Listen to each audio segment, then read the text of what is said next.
सोचिए दोस्तों, अगर आज सुबह आप दिल्ली में 8 बजे उठे लेकिन उसी समय मुंबई में 7:30 बजे हो और कोलकाता में 8:45, तो क्या होगा? ट्रेनें कब चलेंगी, स्कूल कब खुलेंगे और देश में काम कैसे होगा?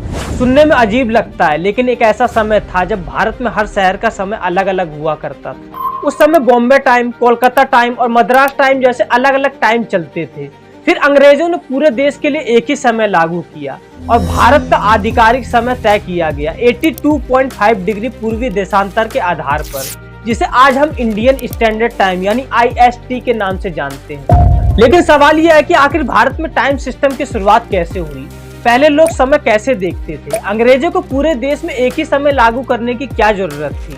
और आखिर मिर्जापुर से गुजरने वाली 82.5 डिग्री देशांतर लाइन ही भारत का समय तय करने का आधार क्यों बनी? आइए इन सारे सवालों को डिटेल से समझते हैं आज की इस वीडियो में।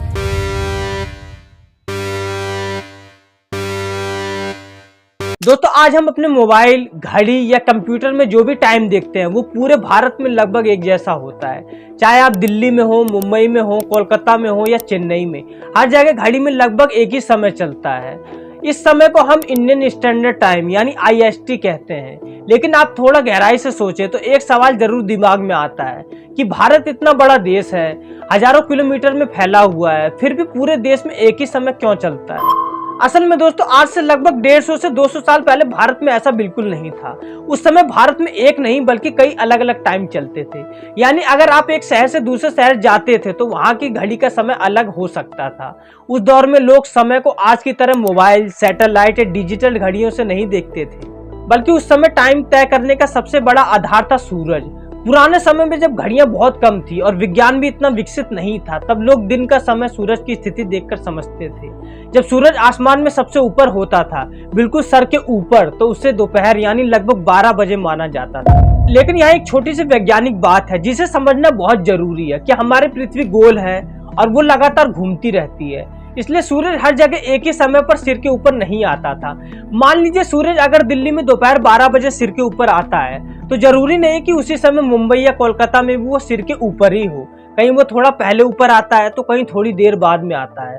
और यही कारण था कि पुराने समय में हर शहर का स्थानीय समय मतलब लोकल टाइम अलग अलग होता था। इसी वजह से भारत के बड़े शहरों के अपने अपने टाइम सिस्टम हुआ करते थे, जैसे बॉम्बे टाइम, कोलकाता टाइम और मद्रास टाइम। यानी अगर आप मुंबई में रहते हैं तो आपकी घड़ी बॉम्बे टाइम के अनुसार चलती थी, और अगर आप कोलकाता में रहते थे तो आपकी घड़ी कोलकाता टाइम के अनुसार चलती थी। दोस्तों, उस समय शहरों में बड़े बड़े घड़ी टावर लगाए जाते थे। इन घड़ियों को शहर के सूरज के हिसाब से सेट किया जाता था। लोग उन्हीं टावर घड़ियों को देखकर अपने काम का समय तय करते थे। शुरुआत में ये सिस्टम ठीक चल रहा था, क्योंकि तब लोग ज्यादा दूर यात्रा नहीं करते थे। ज्यादातर लोग अपने ही शहर या आसपास के इलाकों में रहते थे। लेकिन जैसे जैसे समय आगे बढ़ा, एक बहुत बड़ी चीज भारत में आई थी, जो थी रेलवे। 19वीं सदी में जब ब्रिटिश सरकार ने भारत में रेलवे लाइनें बनानी शुरू की, तब पहली बार भारत के अलग अलग शहर आपस में तेजी से जुड़ने लगे। उसके बाद लोग लंबी यात्रा करने लगे, माल ढुलाई, व्यापार और प्रशासन सब कुछ तेजी से होने लगा। लेकिन यहीं से एक बड़ी समस्या शुरू हो गई। सोचिए, अगर हर शहर का टाइम अलग होगा तो ट्रेन का टाइम टेबल कैसे बनाया जाएगा? मान लीजिए एक ट्रेन मुंबई से दिल्ली जा रही है, और अगर मुंबई का टाइम दिल्ली से अलग है तो ट्रेन कब चलेगी, कब पहुंचेगी, ये तय करना बहुत मुश्किल हो जाता था। कई बार ऐसा होता था कि ट्रेन किसी स्टेशन पर समय से पहले पहुंच जाती थी या देर से पहुंचती थी, क्योंकि वहां की घड़ी किसी दूसरे शहर के समय से अलग होती थी। और इसलिए रेलवे अधिकारियों के लिए ये बहुत बड़ी परेशानी थी। सिर्फ रेलवे ही नहीं, बल्कि उस समय टेलीग्राम सिस्टम भी शुरू हो चुका था। टेलीग्राम उस समय सबसे तेज संचार माध्यम था, जिससे दूर बैठे लोग संदेश भेज सकते थे।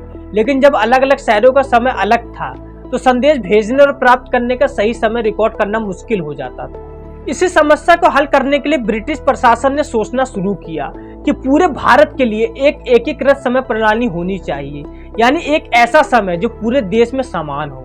इसके बाद सभी के सामने एक साइंटिफिक सवाल सामने आता है कि आखिर पूरे भारत के लिए कौन सा समय चुना जाए, क्योंकि भारत का फैलाव पूर्व से पश्चिम तक काफी ज्यादा है। अगर वैज्ञानिक तरीके से देखा जाए तो भारत में 2 या 3 अलग टाइम जोन हो सकते थे। इसलिए इसका समाधान निकालने के लिए भूगोल और खगोल विज्ञान का सहारा लिया गया।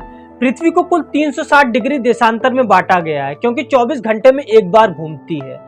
इसका मतलब ये हुआ कि 15 डिग्री पर लगभग 1 घंटे का अंतर होता है और इसी सिद्धांत के आधार पर दुनिया को अलग अलग टाइम जोन्स में बांटा गया और दुनिया के समय का आधार बनाया गया ग्रीनविच शहर से गुजरने वाली ग्रीनविच मीन टाइम यानी जीएमटी रेखा को, जो 0 डिग्री देशांतर पर स्थित है। अब दोस्तों, भारत के लिए एक ऐसी देशांतर लाइन चुननी थी जो देश के लगभग 20 से गुजरती हो, ताकि पूरे देश के लिए एक समान टाइम तय किया जा सके। और काफी विचार विमर्श के बाद वैज्ञानिकों ने 82.5 डिग्री पूर्वी देशांतर को चुना।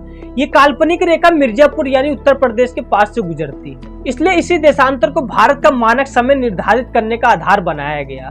जब इस देशांतर को समय में बदला गया तो ये जीएमटी से 5 घंटे 30 मिनट आगे पड़ा, इसलिए भारत का आधिकारिक समय जीएमटी प्लस 5:30 तय किया गया और यही समय आज हम इंडियन स्टैंडर्ड टाइम यानी आईएसटी के रूप में इस्तेमाल करते हैं।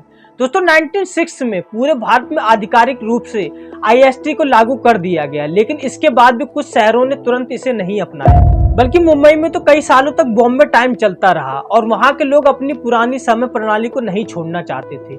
बल्कि इतना ही नहीं, मुंबई में तो 1955 तक बॉम्बे टाइम का इस्तेमाल होता रहा। उसके बाद धीरे धीरे पूरे देश ने पूरी तरह आईएसटी को अपनाना शुरू कर दिया। इसके अलावा दोस्तों, आज के समय में भारत का आधिकारिक समय बहुत ही सटीक वैज्ञानिक प्रणाली से नियंत्रित किया जाता है। भारत में समय को नियंत्रित करने की जिम्मेदारी नेशनल फिजिकल लेबोरेटरी के पास है, जो नई दिल्ली में स्थित है। यहाँ आधुनिक परमाणु घड़ियां यानी एटॉमिक क्लॉक्स लगी हुई हैं।